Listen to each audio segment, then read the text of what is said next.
জুলাই গণঅভ্যুত্থানের বর্ষপূর্তিকে কেন্দ্র করে একই দিনে রাজধানী ঢাকায় পাল্টাপাল্টি কর্মসূচি নিয়েছে এনসিপি ও জাতীয়তাবাদী ছাত্রদল। একদিকে শহীদ মিনারে এনসিপির সমাবেশ, অন্যদিকে শাহবাগে ছাত্রদলের বিশাল জমায়েত। এছাড়াও চলছে সাইমুম শিল্পগোষ্ঠীর আয়োজিত 4 দিনব্যাপী সাংস্কৃতিক উৎসব জুলাই জাগরণ, নতুন সংবিধান, ইশতেহার আর শোকস্মরণ, সব মিলিয়ে 3 আগস্ট দিনটি রাজনৈতিকভাবে অতি গুরুত্বপূর্ণ হয়ে উঠেছে।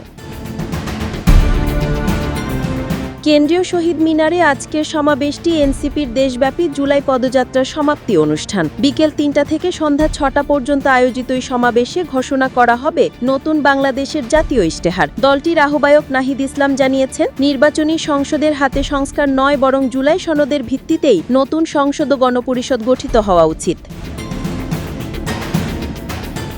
অন্যদিকে শাহবাগে আজকের ছাত্র সমাবেশের আয়োজন করেছে জাতীয়তাবাদী ছাত্রদল। দুপুর 2টা থেকে সন্ধ্যা 6টা পর্যন্ত চলবে এই সমাবেশ। বর্ষপূর্তি উপলক্ষে ছাত্রদলের পক্ষ থেকে নেওয়া হয়েছে 90টি সাংগঠনিক টিম, যাতে দেশের সব জেলা ও মহানগরের নেতাকর্মীরা অংশ নিতে পারেন। সমাবেশে প্রধান অতিথি হিসেবে ভার্চুয়ালি যুক্ত হবেন বিএনপির ভারপ্রাপ্ত চেয়ারম্যান তারেক রহমান। শহীদ পরিবারের সদস্য ও আহত ছাত্র নেতারাও সমাবেশে অংশ নেবেন। ছাত্রদল প্রধান রাকিবুল ইসলাম রাকিব বলেন, 142 জন নেতাকর্মী শহীদ হয়েছেন, তাদের স্মরণেই আমরা পথে থাকব।